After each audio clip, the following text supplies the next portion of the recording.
This video is sponsored by the Anycubic M3 MAX. More about that later in the video.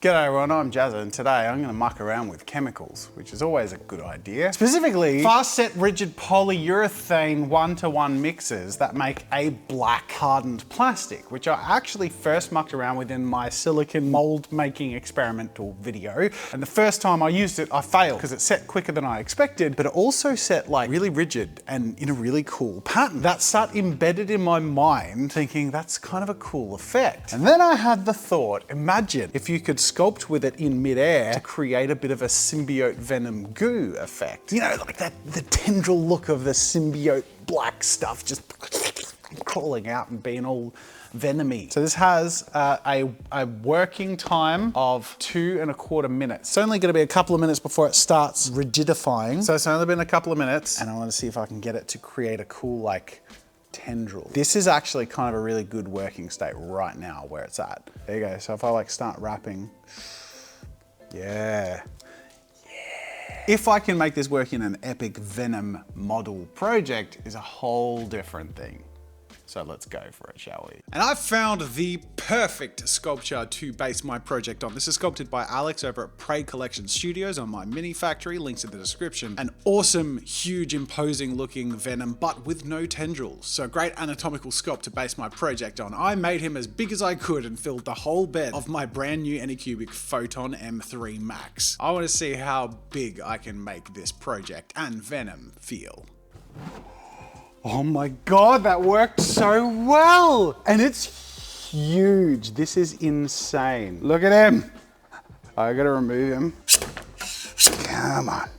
Look at him, he's amazing, but very clean. Just imagine that was like done on him. Now after my dabble with that plastic goo, I needed Venom to look a bit like plastic goo as well. So I gave him a coat in gloss black. This immediately took him from resin print to Symbiote, which is really nice, especially to start off as a foundation. While it was drying, I just couldn't help myself. I needed to take this project to the next level and put him in a scene. So I grabbed a bunch of foam and decided to cut up a bit of a New York diorama. Cutting up a few steps so it could look like he's smashed through a brick wall. Lightly texturing the ground and cutting a whole bunch of easy bricks that I could then jump into a little bit of diorama building. Oh, I love this stuff. It's so quick and easy to make some stuff that looks really detailed and cool, especially when it comes to scenes and dioramas. I stuck all my bits and pieces together with hot glue and a sculptor mold mix with colored compound and a bit of glue inside. The idea being that while I can build the brick walls and rubble, I can keep a bit of that texture and it can start to build that rigidity that I need.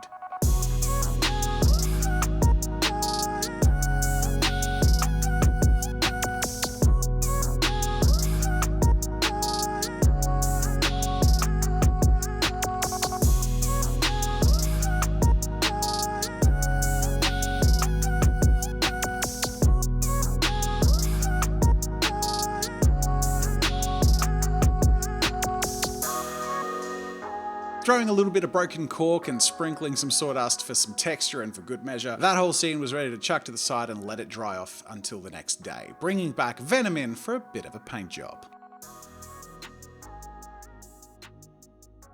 I can't jump straight to the symbiote tendrils without making him really look like Venom, so I cracked out the airbrush and mixing from layers of deep purple to a slightly highlighted blue, I started to build up some of the highlights on the raised areas of Venom.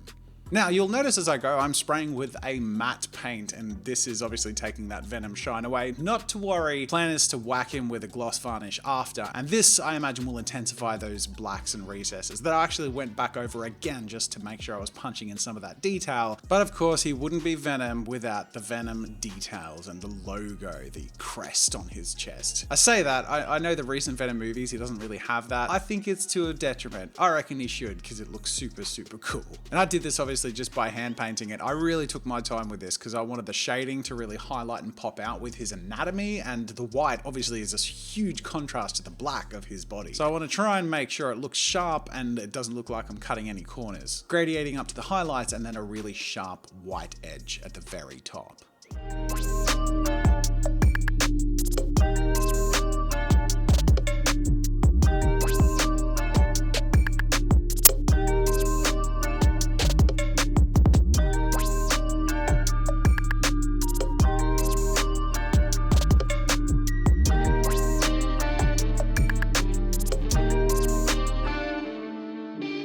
and then onto his face. Oh, this was so fun. I was really seeing Venom come to life with every step, and painting in the eyes and gradienting in to give them that punch. And then of course the teeth, adding in a wash to make him nice and gross. He can't have pearly whites, he's still got to look like a monster after all. And now he's ready for the gloss varnish. I was really liberal to this because I want him to look wet and gooey, and I made sure to not touch him and leave him overnight so he can dry, be solid, and retain as much of that shine and gooey feel as possible.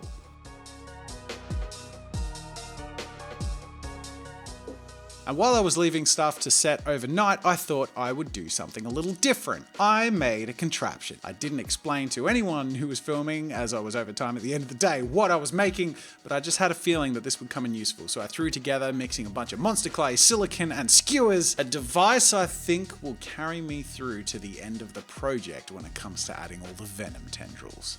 I call this my tendrilitis. No, that sounds like a disease. The Tendralis 2000. Nope. Okay, we are about ready to jump into the bit that was kind of like the hook of this project, making the Venom goopies. But I also think it's pretty clear that this project has escalated into so much more. I mean, we got a whole scene that we're putting together, and I have just realized that with all of this awesomeness happening, because oh my god, I am so happy with Venom, how cool is he? It's just not right without Spider-Man. So I'm gonna print up Spider-Man too. And I can, and it's gonna be easy and super high quality, because this video is sponsored by Anycubic. And specifically brought to you by the Anycubic Photon M3 MAX. Just watch how mesmerizing it is when this amazing and huge printer prints Venom on its 13.6 inch 7K monochrome screen. And with the large bed size and high resolution, you can print large models out of thin air without losing any detail. One of the awesome features of this new printer is the auto resin filling system, a new automatic feeding function, which once detected will automatically fill up the resin vat if the resin is low. It'll keep itself topped up for all the big projects you're going to be printing on the M3 Max. The M3 Max also comes with the Light Turbo Matrix, which means it increases the print speed up to 6 centimeters an hour, which when you consider is a lot of the project, speeds things up quite a bit. Now is the perfect time to get into 3D printing, and the M3 Max means you can take it as large and as far as you want. Check it out with a link in the description. A huge thank you to Anycubic for sponsoring this video and making this project possible, and this is a cool project. So this mystery contraption is really well made. What have I done? So remember how at the start of the project, I did my little dabble from the cup, and I was just trying to scoop it from the cup and all that. There was quite a lot of waste involved and not much accuracy. This is meant to mitigate that, make it a little more accurate, a little easier. All right, let's see how accurate I can be. You ready? The answer is not very. Good Lord.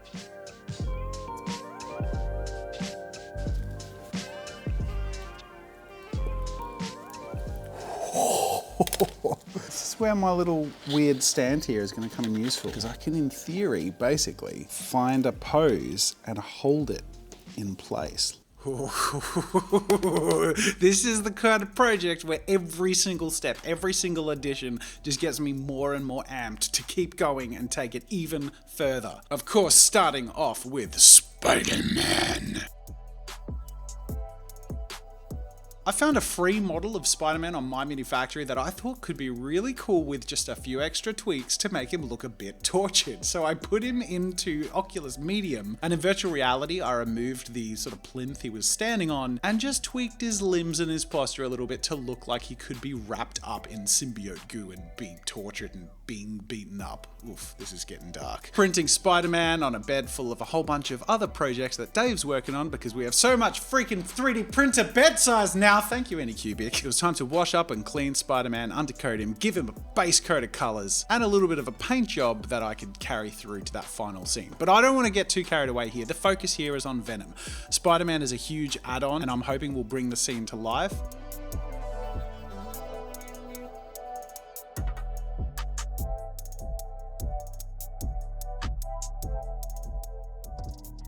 So while I was painting Spider-Man, I was casting these Venom-y tendrils off to the side, going back and forth so that drying time and curing time could allow me to continue both at the same time.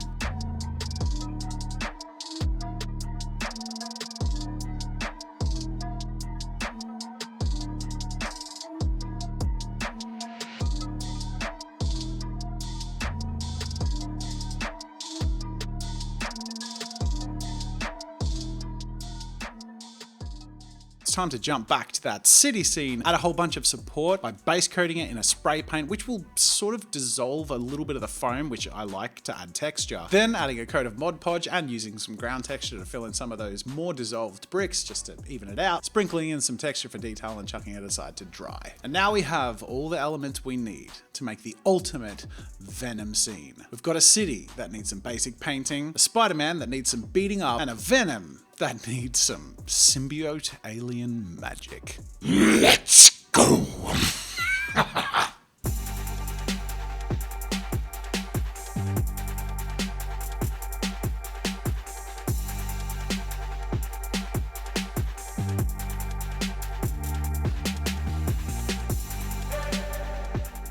As carefully as I could, I drilled into Venom's feet and his sides, and then through Spider-Man's torso so I could anchor Venom down into the terrain and suspend Spider-Man with armature wire from Venom in a way that I could wrap the Venom symbiote goo around the armature wire and then build onto that to create the effect that Venom is raising his opponent for one final blow.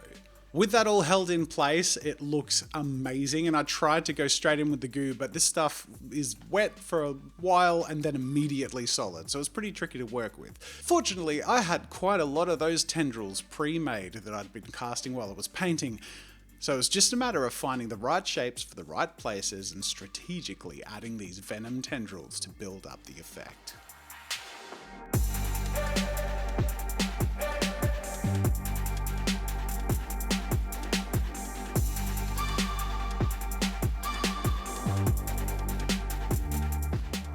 With every single one that I placed, I got more and more excited. This was working so well.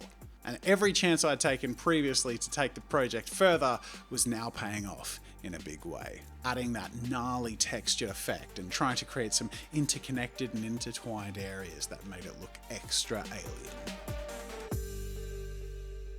The payoff is going to be so good. I think you're going to love the outcome, and if you do, please consider hitting subscribe and liking this video. And all the little things like leaving a comment or sharing it, that does a lot in terms of getting this video out there in the channel, and honestly, helping me do bigger and better projects like this. So smash that subscribe button, hit like, leave a comment down below, let me know what I should do in a future video. But for now, let's tune in for the battle of the century.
I'm really proud of this one. This one's gonna go on a shelf of pride. I hope you've enjoyed it too. Make sure to subscribe for more fun with art and creativity. Huge thank you to Anycubic for sponsoring this video, and I will see you in the next video.